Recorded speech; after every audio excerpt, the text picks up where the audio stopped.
I'm delighted to call to make her maiden speech, Florence Eshalomi. Thank you, Madam Deputy Speaker. And I'm pleased to stand here and feel humbled to make my maiden speech as the new Member of Parliament for the area that I've called home all my life. And I want to thank the residents of Vauxhall for voting for me and placing their trust in me. Madam Deputy Speaker, my predecessor represented Vauxhall for 30 years, and as many honourable and right honourable members in this House will know, she was one of the most vocal supporters of Brexit. But, Madam Deputy Speaker, Kate was much more than just a vocal Brexiteer.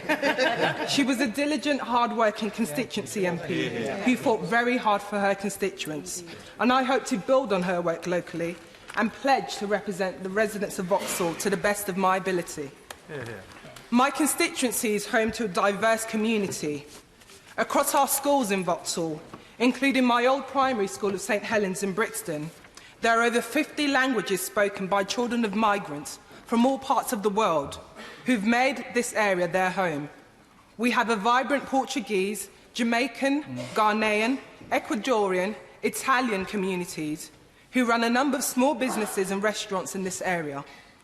Vauxhall also has a proud history and an active LGBTQ community. And I'd like to place on record my thanks to the contribution of the Royal Vauxhall Tavern in supporting and providing a safe space for our friends there. And I'm also proud to highlight the work of the 1997 Labour government that broke the Thatcherite legacy that hurt so many men and women in Vauxhall so badly through Section 28. There are many famous landmarks and buildings, including the London Eye, the National Theatre, the Young Vic, the South Bank Centre, the Kia Oval Cricket Ground and the home of MI6.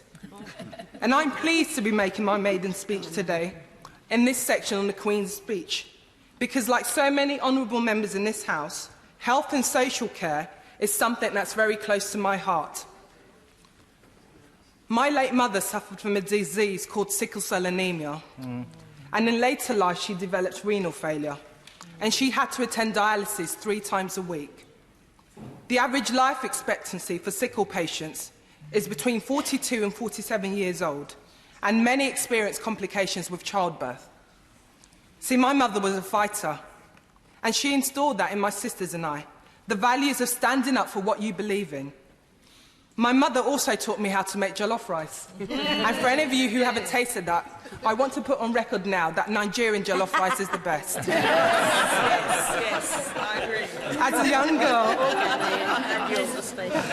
a young girl, I would watch my mother in pain going through a sickle crisis. But somehow she would still find the strength to help my sisters and I get ready for school and support us with our homework. I know the real value of the NHS. And without the amazing care of the haematology and renal unit at King's College Hospital, and my mother's faith in God, she would not have lived to the age of 60. St Thomas's Hospital in my constituency is also close to my heart. I never imagined that almost 5 years to the date, as I was literally pacing up and down on a maternity ward, looking over the river, trying to coerce my daughter to come out, that I would now be sat in this Parliament fighting for funding for our hard-working doctors and nurses. Madam Deputy Speaker, the NHS is struggling to cope with the increase in demand for health and social care. The A&E department at St Thomas's is treating more patients than ever before. Attendance has risen by 2/3 since 2018. They are now seeing 600 patients on their busiest days, compared to an average of 420 when the new emergency department opened in 2018. So what's driving this increase?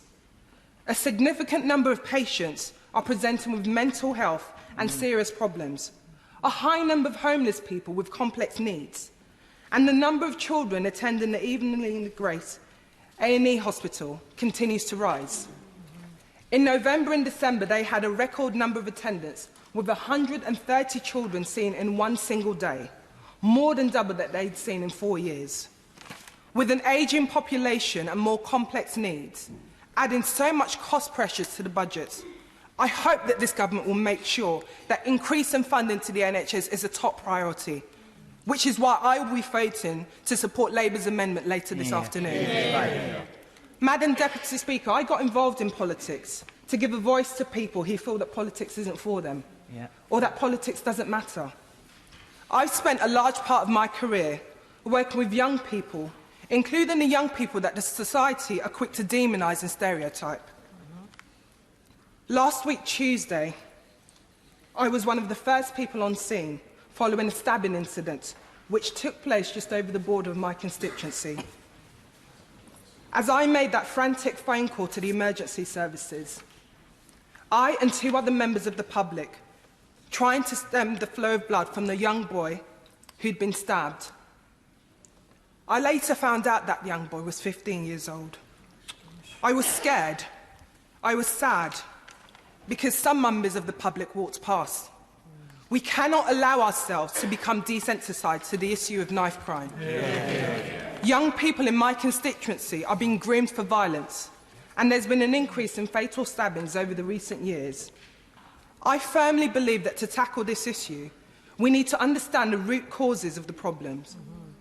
Evidence from various commissions, including the recent work led by the Honourable Members for Croydon Central and Lewisham Deptford, shows that the vast majority of young people involved in knife crime have suffered childhood trauma.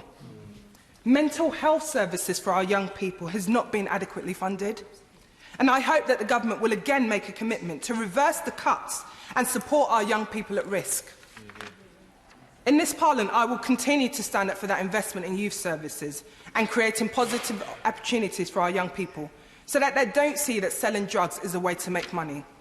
I will continue to speak up and challenge the Home Office to invest in our police services so that they can have the resources to catch the people who continue to exploit our vulnerable young people. And I will continue to champion and speak up for the young women and girls who are facing sexual exploitation. The people of Vauxhall have placed their trust in me, and I pledge to represent their interests and concerns to the best of my ability as long as I am in this House. Thank you.